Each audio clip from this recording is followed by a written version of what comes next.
Welcome back to episode 66 of Defeating Weekly. I'm your host, Craig Olson. Thank you for checking out this week's episode. And as always, please feel free to share, comment, like, and give me your thoughts on each episode, including this week's. Once again, I'm super excited as we are working through our special 15-week series based off the chapters of my book, Defeating the Unbeatable. If you haven't had your copy yet, please reach out to me and we can get that ordered. This week, we are in part 5, which is a super fun chapter for me, and that is the focus on curveballs. So the slider, the slurve, knuckleball, and my personal favorite, the 12-6 curveball. These are all types of pitches that pitchers throw that are called breaking balls or breaking pitches. They're pitches that move and curve and travel as they travel to the plate. Those who are good at throwing them are feared to a different level than many other pitchers because it is such a unique thing.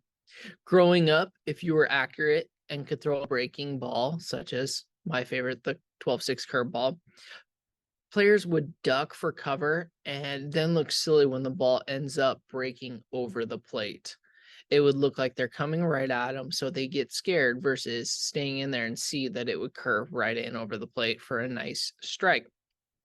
As a pitcher, it was always fun to be out of nowhere in the middle of a game, throw a pitch that looked like it was going to be a perfect pitch right down the middle. You could see the batter salivating. They're so excited. And then all of a sudden they look silly when the ball ends up breaking too low. They swing, miss. They were so excited to now all of a sudden they're turning around and having to walk back to the dugout with the disappointment of realizing that that pitch that had been here dropped all the way down. And it even made it more exciting for me when other players got excited about the pitches that I threw. And so it's a really exciting thing with regards to being a pitcher and throwing a good curveball. But curveballs in our lives are often like those towards the hitters that are ducking out of the way, that are going back to the dugout after they've just struck out on it. We face curveballs in our own lives. These can look many different ways depending on our situations.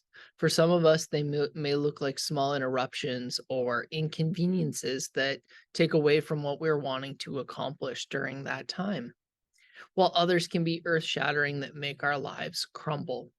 In my book, I discuss the many different curveballs that happened during Rachel's journey with brain cancer. And one of the earliest that I really always kind of come back to, and one that I share, was right after Rachel's surgery, when they told us that her tumor was in fact not a low-grade tumor like they had originally thought, but that in fact it was a grade 4. That diagnosis was just like one of those nasty curveballs that looked good and positive. And so we swung, and it turned out to be a big miss and was devastating, as we thought, all right, we've got plans in place, and those plans completely changed in a matter of seconds. Jesus in his life also faced curveballs as well. However, he did know what the outcomes would be, but he still had to face them.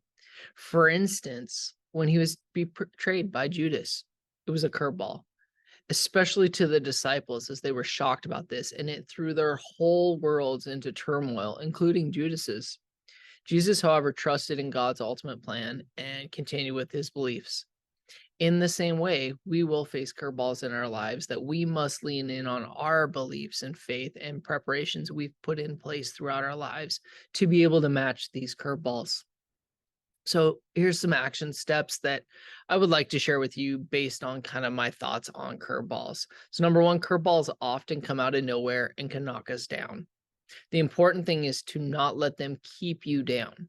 If it's a huge curveball, look for support. Maybe it knocked you down way more than maybe you thought. Look for those around you to help you, but don't stay down. Get back up, dust yourself off. Number two, make adjustments to be prepared for future curveballs. When hitters are struggling with hitting curveballs, they make adjustments. They work on keeping their weight back. They move up in the batter's box or put extra time in the batting cages, working on hitting those curveballs. In the same way, we need to do this when we face curveballs is make adjustments, learn from them, see how we could have done better with them. And then number 3, don't run away from curveballs. Sometimes they are devastating, but sometimes they're what we call in baseball a hanging curveball that are like watermelons floating through the air to the plate, and they never break and the hitter hits them a mile. They are things in our lives that we may look like, oh shoot, this is devastating, this can be bad, and then turn into something even better. For instance, maybe it's a job change, maybe you are losing one job and having to search for others. That might end up being that type of a hanging curveball where all of a sudden you are in a better position with a better job. So don't run away from curveballs, face them head on. Sometimes they will actually be a blessing to you. This week's quote: you may encounter many defeats, but you must not be defeated. In fact, it may be necessary to encounter the defeats so you can know who you are, what you can rise from, and how you can still come out of it. And that was by Maya Angelou. And I feel like that comment right there about what you can rise from.